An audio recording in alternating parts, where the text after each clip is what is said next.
sorry. I don't want to waste too much time on this.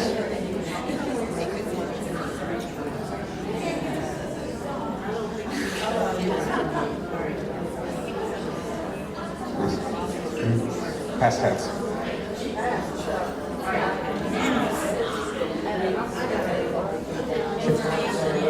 I'll end up sending this PowerPoint to all the specialists. All right, so what do we got?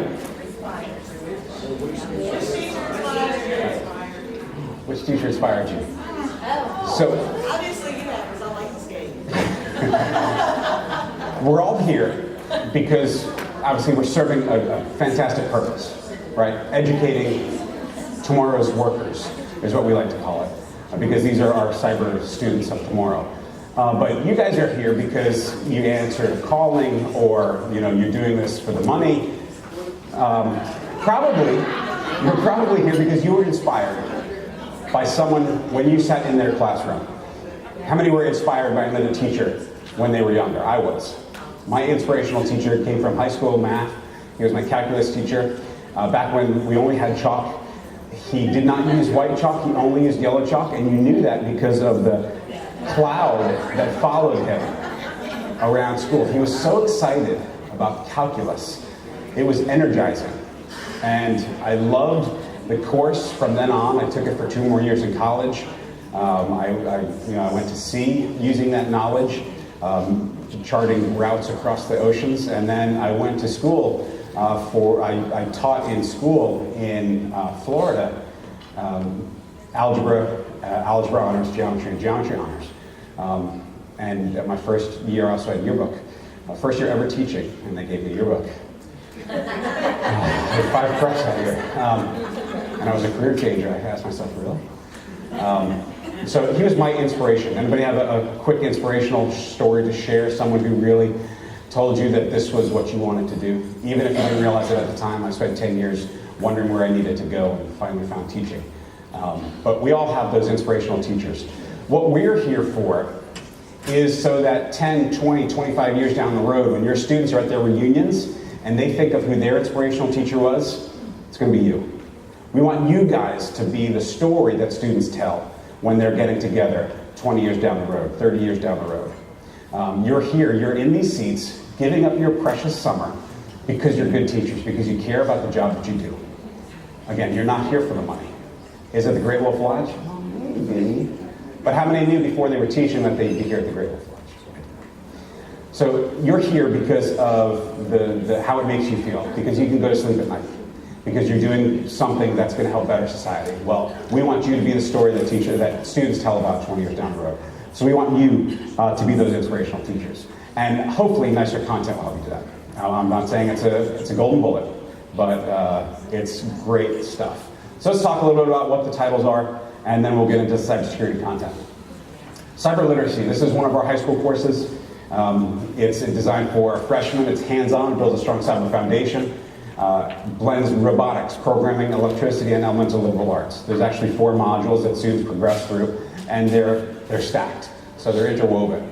So a student might start out day 1 with electricity, day 2 they're going to start talking about humanities and what it means to be a cyber citizen. Day 3 they'll go back to humanities. They'll go back to electricity. They finish the electricity content in humanities all the way, and then they move into programming, talking about humanities. Then they move into robotics, talking about humanities. When I moved to New Orleans after teaching for 6 years in Florida, I moved to a brand new high school in New Orleans. It was just opening up. It was 2011. NICERC was already around. They were already providing content. My school sent up 2 teachers to their training up in Shreveport for 3 or 4 days. A science teacher and a geography teacher. They came back from the training and said, I'm out, I can't do this. I'm not going to teach robotics. This isn't my specialty. I'm here to teach science, or I'm here to teach geography. I can't teach this robotics content. I can't teach programming. So one of them ended up leaving the 2nd week of school, and the 3rd just kind of spun his wheels in geography for the next 4 years. So the teacher had already scheduled students for this robotics class. She called it Cyber 1, and had no one to teach it. I was the last hire of this new school year, 2 weeks before school started. You know where this is going. Yeah. 2 weeks before school started. The story of how I got there is interesting in and of itself, but that's another story for another time. So I'm setting up my classroom. Everyone else has set up their classroom. Everyone else has met the commandant. This was a Marine Corps ROTC school, by the way, so every student was in the Marine Corps ROTC. So they'd met the commandant, they'd been to his house, and I'm the last guy in. And she comes to me with a box of parts and a binder of material and says, "So I heard you want to teach robotics." So what she handed me was what we now call cyber science. And like I said, it was written by college professors for students who had a strong grasp of algebra and who had a strong grasp of reading comprehension. And it required this robotics platform called the Bobot, which we had none of yet. In fact, they weren't going to be ordered until our budget was approved by the state, which wouldn't happen until November. And it's August. So I've got this robotics curriculum, and I have no robotics to teach it on. So I deconstructed cyber science while I was teaching in the classroom and came up with this course called cyber literacy. So we start with electricity. We talk about circuits, again, just like we did in STEM EDA, but now we do it on a high school level. So we talk about three variable equations. We talk about Ohm's law. All of this stuff which has connections to the math classroom. And then we talk about humanities. We talk about what it means to be a cyber citizen. We talk about what it means to do good research, what an MLA bibliography looks like. And this is all in the robotics classroom. We're talking about English language arts. Next thing you know, it becomes cyber literacy. I wrote cyber literacy 2 the next year because my students who just finished 1 needed something else to move on to, so we did cyber literacy 2. And then a couple years later, NICERC noticed what I did with their content and said, "Hey, that's a good idea, we like that." So it became part of the NICERC umbrella. And we have a couple stories like that. And our offer to folks who we present this to is, if you use this in your classroom, let us know about it so that we can give you credit just like they gave me credit back a couple years ago. But the best part of this is right here. We've got liberal arts content that comes and illustrates real-world applications and implications of computers and the internet in our society. Students are challenged to intensely deliberate the historical and societal context of cyber. They're doing current events studies, they're presenting. They're doing debates, they're presenting. And it's one-on-one, and they're standing up in front of their peers. So it's not the easiest class for everyone, but everyone can do it. And I'm no rocket scientist, and I can tell you anyone can teach this because I know the guy who wrote it. It's not hard stuff. And that's what I told the folks at the Cyber Summer Camp training, is that this is not beyond you because you've been a math teacher or because you're a liberal arts teacher. This is totally in your wheelhouse. So take a look through cyber literacy when you get access to the content and see if there's anything you can incorporate into your classroom. We'd love to know how you're doing it. Cyber literacy 2, same as before, it just takes a deeper dive into the robotics. I call my students systems engineers because they're bringing together multiple components onto this robotics platform. But they're also taking a deeper dive into liberal arts. They're looking into Fourth Amendment, search and seizure, privacy versus security. We're talking about drones coming back from the military into police use, into private use, and what are the repercussions of that? The Supreme Court doesn't even know. Our students are debating these topics, so it's really great to see. Additionally, Give Cyber Literacy 2 gives teachers the opportunity to collaborate with their school partners. We want you to open doors and bring other people in. My door was open all the time. I always invited ELA, math, and science teachers in to see what we were doing. I invited administrators in to see what we were doing, because some of the stuff they need to know also. The counselor isn't going to know how to schedule courses if they don't know what the courses are. So you got to open up your doors. Don't be afraid to do that. Cyber science, this is that one. That was the college professor wrote. A lot of networking, security. Students make great connections between STEM and liberal arts. Become better cyber citizens. Ethics and social issues, explore historical, ethical, and societal impacts of cyber. So you see a big emphasis on humanities in all of our STEM and cyber courses. Cyber society, this is the one I really like. We, again, talk about riff from the headlines, content.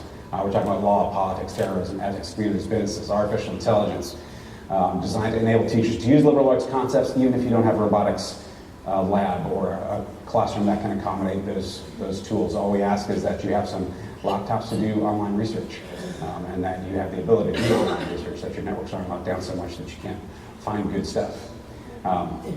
So that's our cyber society. I just mentioned RARC before. RARC is our regional autonomous robotics circuit. This is a robotics competition. It happens 3 times in any one location, 3 times throughout the year. Some might be participating in Cyber Patriot, some might be participating in VEX or First Robotics. This is a much cheaper, easier to implement alternative to that because we're using the simple Lego EV3 platform or a Bobot and a $50 mat that we have an agreement with a national vendor who can ship it to any school anywhere in the country. And you compete on this mat and you perform a variety of challenges. And your students can compete on a regional level.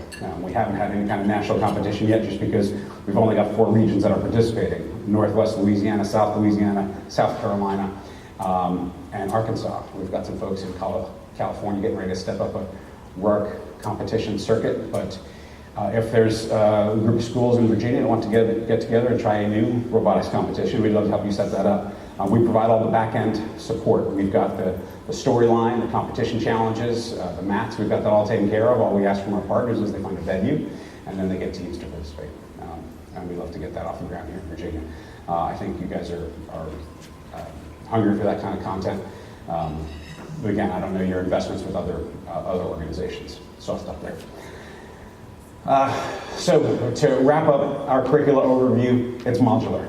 We have 180 hours of content in cyber literacy, but if you want to just teach robotics or you just want to take a look at the liberal arts, we can pick it apart. And part of my job is to help you implement that solution. So you tell me what you're dealing with, what your limitations are, and I'll help you implement a solution that'll get some of this content in front of your students. It's all project driven, and that holds true from K through 12. Even the physics course, it's project driven stuff. They're working in small groups on the Bobots. Soft skill development, you've got to play in the same sandbox. If you can't work as a small team, how are you going to function after high school when we're not holding your hand to do it? So we have a lot of soft skill, a lot of soft skill content. A lot of soft skill development. We map to national standards. Most of our stuff is already taken to Common Core or the NIST Cybersecurity Workforce Framework. We work with states to create crosswalks that maps contents to your states. I have an example of a slide I wrote for mapping this content to Virginia's new Cybersecurity Fundamentals course. We can cover every standard, just not in one course. So we've got content all over the place. Remember, we focus on cyber engineering. Virginia's new course focuses on cybersecurity, so we have to kind of hit and miss on that. And again, my job is to help you solve that problem. Industry certifications. That summer camp tells enough. We had 3 weeks worth of content, 700 students, and I'm going to say 10%, it was somewhere around 70 or 80, got industry-based certifications just from 3 weeks of exposure to the content. Imagine what they could do the whole year. Imagine what they could do with 4 years. We're sending these kids out the door ready to get a job or go to college. So that's, again, our goal here is to make sure students are well-rounded, soft skill developed, and ready to work. This is the engineering design process. This is the basis for our middle school content. It's iterative. It follows industry standards. We start by identifying the problem, then we research it, and then we design and implement solutions. If it doesn't work, what happens? You go back and find another solution. In fact, the content leads the teacher to lead the class to develop multiple solutions. In case the first one doesn't work, I've already thought about the second, or the third, or the fourth. We have a glider module that talks about the physics of flight. The connection is there's a VFW parade, and I want to talk about propaganda during World War II, so I'm making a propaganda poster while I'm designing a glider. I can talk about the glider brigade in World War II, and then I can make my own glider, and I can incorporate it into the story. But they're designing their own gliders out of foam board, and rubber bands, and clay, and dowel rods, nickel and dime stuff you could probably go to Hobby Lobby or Walmart or a craft store to find. We've also got a store on our website where we've packaged this up because we know how much time you have or don't have. So if we want to save you that step and get you those supplies in one handy location. So just some great materials. But the students are thinking in step 3 and step 4, okay, if this one doesn't work, I have to be ready for another one. But I've only got this much material to use, so I have to be careful how I use it, because if I'm going to make a modification, it has to come from this piece of foam board. Our job is to, again, save you as much time as possible. So literally these lessons read to the class out of the box. Stay a day ahead, and you're good to go. High school uses the programming design process, again, mapped to industry norms. Again, it's iterative. This one's 5 steps. But what happens here is they're programming and things don't work the way they think it's supposed to. We always tell them, the computer's only as smart as the operator.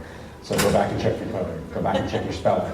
Check your wiring. Make sure the batteries incorrectly, make sure the circuit's connected, and all that to teach them patience, because that's what they lack in this instant gratification world, right? Everything's at their fingertips. They lack the patience of programming it right the first time, or the second time, or the n-teenth time. So a lot of this is patience. Where does our content come from? NICERC.org is the website. Again, I apologize for the long plug, but it is free. And I wanted to show you real quick how to gain access to it. You go to NICERC.org/curricula. We have tabs across the top. Curricula, about the team. This is our store where you can shop for supplies. The robotics kits that we talk about. Parallax is a company up in Sacramento, California. They sell them for $178. They let us sell them through our network for $138-ish, something. So it's a great discount, and we encourage teachers, you want to buy one for a niece, for a nephew, put under a Christmas tree, or 10 of them for your classroom, use our pricing, not theirs. We got some professional development opportunities, events. There's work. We have an online research journal, which we're looking to publish. But this is where you want to go to first. There's a button called click here to request access. You're going to go here for the first time. You're going to fill out a short form, and that's just to prove that you're a teacher. Remember, Homeland Security says, this is great, it's free, but only domestic. So we had a workshop up in Baltimore about 2 weeks ago, and we had some international folks visit from. There was an Israeli minister of education participated, and he had to leave empty-handed. He was curious. He said, I thought this was free. It's free for domestic participants only. I apologize. So your friends up north across the border, sorry, they can't participate. But you can, and so can your colleagues. But don't share your login. We need to see individual registration. So if you like what you see with our content, have someone else register and get their own access. We use Canvas as our learning management system. So when you log in as an existing user, you're going to go to Canvas, and you're going to see all of the content that you registered for. And it's all free, so I encourage you to check all of the boxes. You'll know what I mean when you get there. STEM EDA, CyberLit 1, 2, Physics, Advanced Math. Check them all off, you'll get access to everything. Once you log in as an existing user, I'll show you what Canvas looks like. You'll be able to go and view the same content we're looking at today. You can do that now, you can do that later. You can do that on the ride home if you have a driver. So again, I ask, why cybersecurity? And are you asking, why me? Why do I have to be concerned about cybersecurity? And we're getting towards your content. But you know why. You've heard about it enough. Hospital records. IoT. IoT, Internet of Things, all these connected devices that we have. We need to know about this. Not how to defend against it. Not how to be a malicious intruder. But what does it mean to have an IoT connected device? What does it mean to have medical records that I need to safeguard? It's the conversations first, the tools later.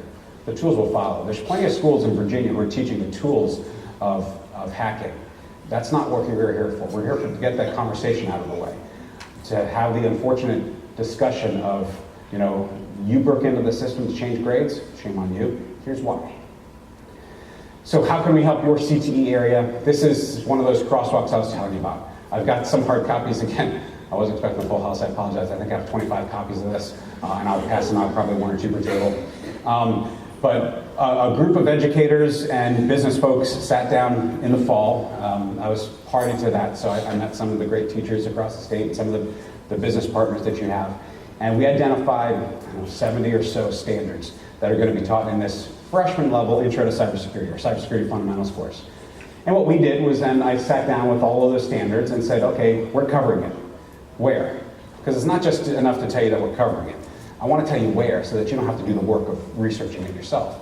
So if you wanted to cover something like task number 41, explain why organizations need to manage risk, don't waste your time looking through CyberLit 1 and CyberLit 2. I didn't cover it when I wrote it. That wasn't a goal I had in mind at the time. But it is in cyber science. It's covered, in my opinion, 6 times. In 6 different lessons, we talk about why organizations need to manage risk. It's also covered in cyber society 4 times. So if you want to cover that topic, take a look at these titles. Do we have one solution that fits all of those tasks? No. And I don't know of any course that would do it.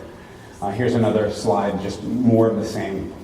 But we do cover all content at least once. So if you're interested in taking a look at this, this is the freshman course. Again, you guys are going to be focused on the more specific idea of health and medical informatics, I think it's called, which is your kind of cybersecurity part 2. And we don't have a course for that, but we do have content that can help you check off some of those boxes. So what I'm going to show you is some of the Cyber Literacy 1 stuff that covers some of those materials. Let me back up a slide here. No, can't read ahead. So we're going to take a look at, I think this is Cyber 3 and Cyber 4. So we're going to talk about defining cybersecurity. There's more to this, but it's just not on this page. So this goes on way down. We're going to talk a little bit about the prevention of and protections against cyber threats. And again, there's more opportunity to discuss this, but we're going to do this in looking at 2 lessons. Liberal arts lesson number 2, liberal arts lesson number 3. And this starts with what I called Presidential Cyber Platform, and then Presidential Cyber Platform Part 2. It was really original back in the day. And what we're going to do is we're going to create a small internet bill of rights. So to start, our workshops typically treat you like the student. We want to show you the student's perspective of what the content looks like so that when you're in the front of the room, you know what the student's looking at when they give it to you. And I'll treat this similarly. For Part 2, for Cyber 2, Presidential Cyber Platform Part 1, because lesson number 1 was an introduction to humanities and cyber. So lesson 2 is Presidential Cyber Platform Part 1. You're going to quickly skim through 2 articles. One is titled GOP Senators Assail White House for Pushing an Executive Order on Cybersecurity. And the second article is White House Expected to Issue Executive Order on Cybersecurity. So they're both related. And then I've got a series of discussion questions, and we'll answer a couple of them. We won't answer all of them. But we'll answer a couple of them. And the important takeaway here is the White House's concern over cybersecurity. This was back in 2011, 2012, when Obama was running for re-election, and the executive order was a rare event. We know that's different these days. You change the leader, you change the policies. Executive orders are much more commonplace now. But I doubt your students really have a grasp of what an executive order is, even though they've seen so much of it, they've heard so much of it. So this does a great job of explaining how the executive order works. But it goes into good specifics on why we were focused on cybersecurity in 2011. Much of the reasons are still the same. 1, 2, 3, 4, 7. Should have a couple here. So what I've got is I've got one set with both articles stapled together and the discussion questions. And then I've got some backups of just the articles. So let me start with 1, 2, 3, 4, 5, 6 each. 1, 2, 3, 5, 6. 1, 2, 3, 4, 5, 6. So 6 for one for each of those tables. 1 for each of those tables. 4, so 1 for each of these tables, and then I've got articles for the folks in the back. So Article 1, Article 2. Just whoever doesn't get a copy can have that.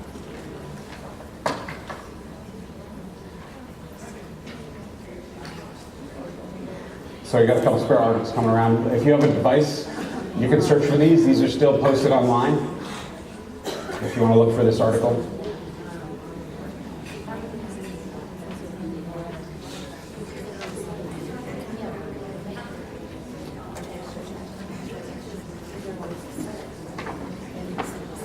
I don't need these back. The more I leave here, the less I have to pack to fly home. So by all means, take them. So there's 2 articles. I know there's a couple of people per table. Do your best to share, play nicely in the same sandbox. Just skim through it. They're easy reads. And then we're going to answer a couple of questions. So I'll give you about 5-10 minutes just to read through these articles. If you read one, if you read both, fantastic.